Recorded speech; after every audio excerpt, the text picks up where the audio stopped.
Ladies and gentlemen, we're back with Season 2, Episode 16, Read It and Weep. This is the episode in which Rainbow Dash discovers that she actually likes reading, is very embarrassed about it, and then tries to hide it through a series of wacky mishaps. This is also the introduction of Daring Do into the series, a recurring element we'll be seeing several times in the future. And it's definitely not Harry Potter. Although, of course, the Indiana Jones parallels are even more obvious.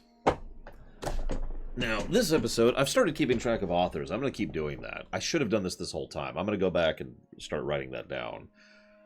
But this episode is written... Oh, yawn attack. By Cindy Morrow, who I already have listed as the woman, or I'm assuming woman, person, who wrote Family Appreciation Day, which is an episode I actually really liked. So, okay, I'm with it. They do some good techniques right at the beginning with the off-camera action. Now, the thing is, off-camera action is actually pretty tricky to pull off properly because it's very easy for it to look cheap. Like, if you just don't show the main focus of what's going on, then people are going to be like, well, then why aren't you showing this, right? What you have to do is you have to show something equally interesting, which is usually reaction to the action. And that's what they do. They have good sound design in the background, and they show Pinky, Rarity, and Twilight watching and being like, oh my gosh, and then crash. So that was well done. And I appreciate the fact that this show bothers to try and use actual cinematic technique rather than just your standard side-by square. So she broke her wing bone, which is connected to the hip bone. And actually, I have no idea what it's connected to. The rib bone? I stalled there for a second. You might have noticed that. I wonder if they use magic in healing. We do know magic healing exists. We've seen it. We've seen a tooth regrown from, a potion. So, yeah, that doesn't really surprise me all that much. But it's interesting that rest is still something that's needed.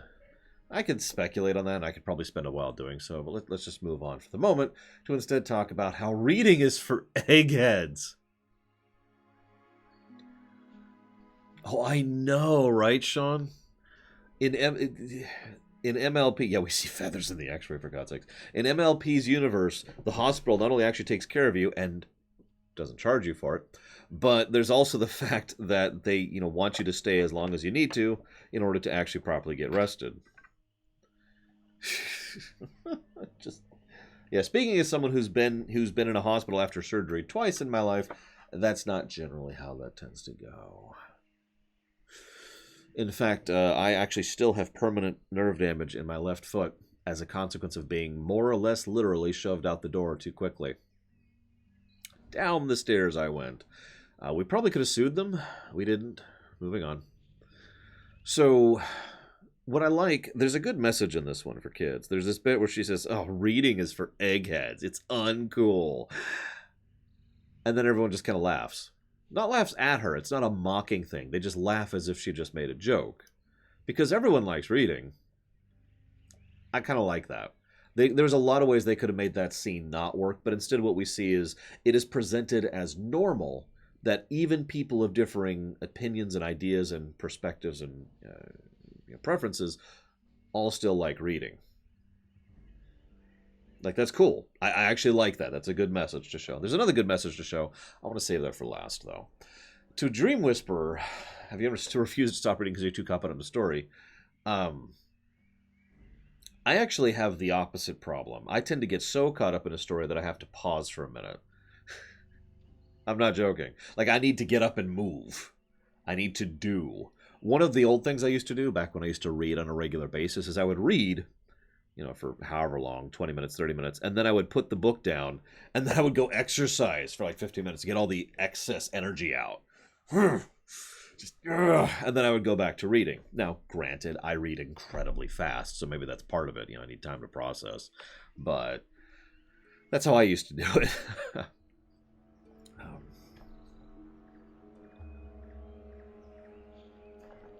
Either way, I get this. I mean, I used to get really into books, so I am completely down for that, and I get that. Anyway, so they all laugh. Ha ha ha, yeah, right. Books are for everyone. And we are introduced... Actually, before we go forward, she has to wait. Now, actually, this is really cool, and I never noticed this before. So they do a waiting montage as she's just doing stuff, and then she looks up at the clock, and the clock ticks 1 minute forward. Now, this is narrative cheating, but it's about 60 seconds worth of montage, which I thought was actually a nice touch. We see a minute pass, and then a minute passes for her. Again, it doesn't actually work, but it's a nice little tidbit. Anyways, I also can't really relate to her personally on that one because, I could be entertained in an empty room. But at the same time, I know plenty of people who can't. And I mean, Rainbow Dash is someone who's very active, who, likes to do. And the idea of her being stuck in a hospital bed, unable to sleep and unable to do anything, has got to be some kind of hell for her. So I actually did feel for her in that. I mean, holy crap. So, of course, yeah, stir crazy is a very real thing, exactly. So, of course, she's like, oh, and finally, in desperation, she turns to the book. Now, I'm going to mention something really quick here. It takes her, what is it, like 3 days? They say how long it is, but it takes her over a day to read through a single book. It is incredibly hard for me to relate to that. As I said, I read ludicrously quickly. I'm actually very proud of that, and I practice it every day because I read chat every day while reading whatever's going on the screen. That being stated, though, I noticed something. Almost every time she reads out loud. Did you catch that? And, speaking from experience, reading out loud is way slower than reading, mentally. Which, that might explain why it takes her so long to get through this book. If she's literally sitting there going, and then Daring Do destroyed the known universe by attacking Thanos, and unfortunately she just didn't have the Infinity Stone, but then Megatron showed up, and when Megatron came, he brought with him the entirety of the Mass Effect fleet, the Sword fleet and the Shield fleet, which then collided with Thanos.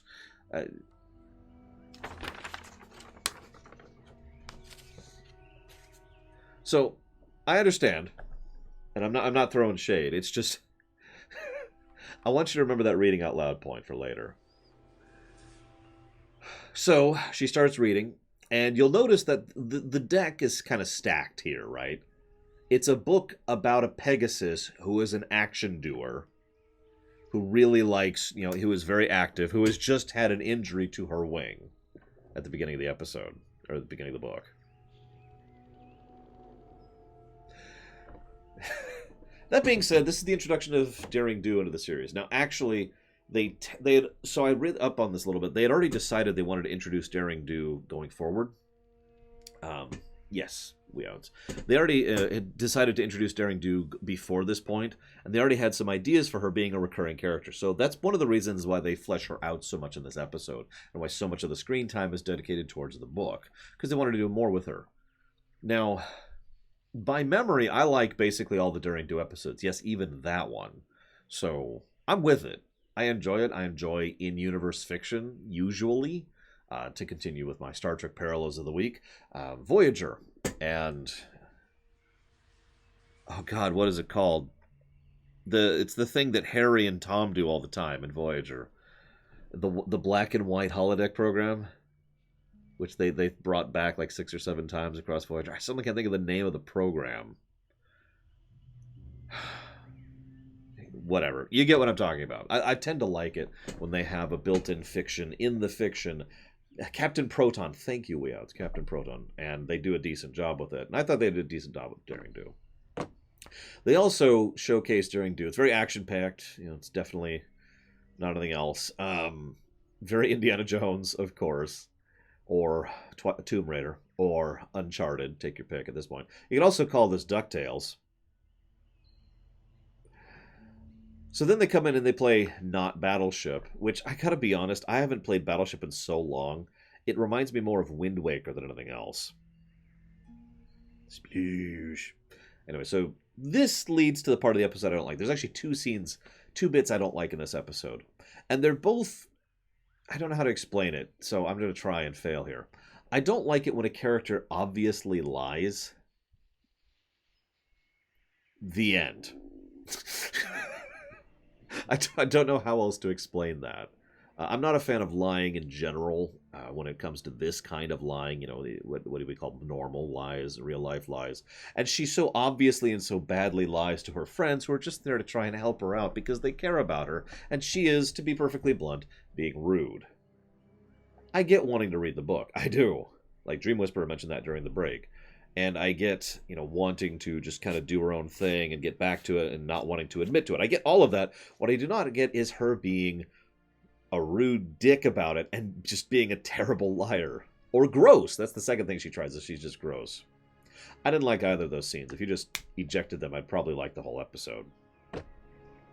Ethel asks, how Wind Waker? Have you not played Wind Waker, Ethel? I'm going to assume you have. And if you have, I'm going to just say, sploosh, kaboom! And that should explain it. If you have not played Wind Waker, then there's a Battleship game in Wind Waker, which has incredibly awful luck that I actually got, like, what was it, third try or something like that. It was some ludicrously good luck when I was doing the run. Anyways, so she does the obvious lies. Moving on. Awi. Now, I've watched this show before, but I've never really analyzed this show before. I've never had analysis mode on. And Awi was talking, and I was like, I know that voice. I know that voice. So I looked it up. He does a lot of anime work, and he's done a lot of other work, but that's not where I remembered him from. That's the voice of Gorguts Edanta from the Warhammer Dawn of War series.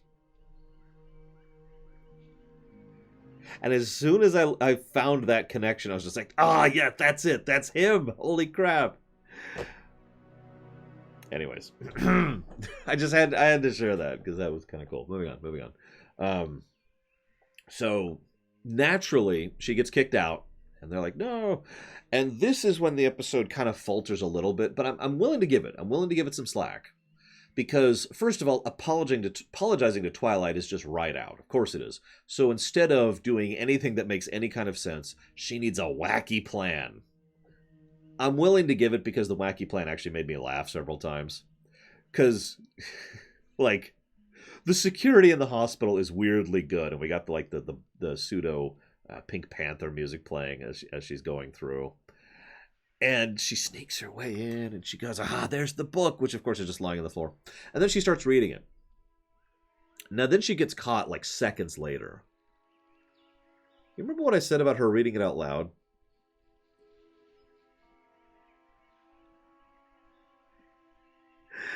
So, again, this actually tracks, because she's been reading out loud the whole time.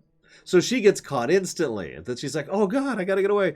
And then they start doing the thing where it starts parodying the book, like, here's the one dude, and here's the other dude, and here's the other dude, and here's the little dude, just like with the cats at the beginning. And then, oh my god, she's got to get across this raging tiny river. She jumps and takes the rope across, and then the others just follow across the bridge that was right next to her. It's good stuff. I like it. And very Rainbow Dash. And there's the barking. They've set the dogs on her. No, it's actually one of the ponies that's barking. That got a laugh out of me, especially since, and I never noticed this before. Do you see the cutie mark on the barking pony? It's a single screw. That got me. I like that. Screw loose. Anyways, so, or screwy if you prefer. Yeah, so, I'm looking at my notes here. She was warned, too, not to use her wing, and she tries to, so that's more continuity there, internal continuity. This brings us to the final bit of the episode. Don't be ashamed of what you like. I like that message a lot. It took me probably 20 years to learn that one. Because I had the thought that maybe this was deliberately related to this show, but in historical context, I don't think it is. Because My Little Pony hadn't really become big at the point at which this episode was being written. Not to the extent that it is nowadays. And there wasn't this whole shame fest about liking My Little Pony like there is nowadays. Instead, I think this is just related to a dozen other topics. And I started thinking, and I tried to come up with everything I like that at some point in my life I have been ridiculed or felt ashamed for liking. Which include, but is not limited to, Star Trek, Mario, Star Wars, speedrunning, sports, cooking, Pokemon, Grand Theft Auto, Call of Duty, driving, medical science, math, music. And then I had to stop because I just kept coming up with more and more things. I bet you guys can come up with some too. I keep talking about this topic because it keeps coming up. Yeah, video games are for nerds. I've heard that. I heard that for years. I remember there are certain things that I was embarrassed to admit that I liked to my friends because I was so used to thinking in that mentality that I they're just going to make fun of me for it. And I don't really feel like dealing with that, so. I remember when I first got into Pokemon. That would have been with Gold and Silver, specifically Gen 2. And I remember that I didn't tell most of my friends for a while that I was enjoying it. That would have been, God, what year was that? That was either late high school or early college for me. And of course, I mean, only a kid would play Pokemon, right?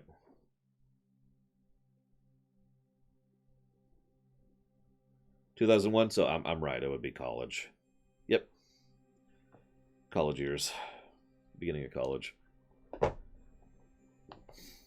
Good afternoon, Morbidian. Hello, what's up? So yeah, I remember that shame and I remember that embarrassment. I totally get where Rainbow Dash is coming from on this one. I do. It makes sense. It is probably prophetic, considering how many people I know personally who have been embarrassed to admit that they like this show. As I talked about during the previous episode, me and my friends, and my family, really, my friend and my family, we were talking about this show last night after the movie, and about how it's actually a good show. I don't know. I know not everyone has this issue. Lord Harrimont in chat there, for example. But I did. I relate. I know a lot of people who do, too. So, yeah, we'll get to the Daring Do stuff later. I actually do have a decent amount to talk about when we get to Daring Do being more unveiled. But you'll notice in this episode, they end the episode on a Daring Do bit, which saves it from a wah-wah, first of all. But second of all, it actually kind of works because they don't deprive the viewer of the rest of the episode just like Rainbow Dash is being deprived. Nice little touch there. Side note, this episode, I think I already mentioned this, was written by Cindy Morrow. Like I said, I'm going to start keeping track of that. And she did another episode I like, and I'm going to keep that track. I'm going to keep track because I'm very curious how this is going to line up going forward. For now, I'm going to chop off the local recording.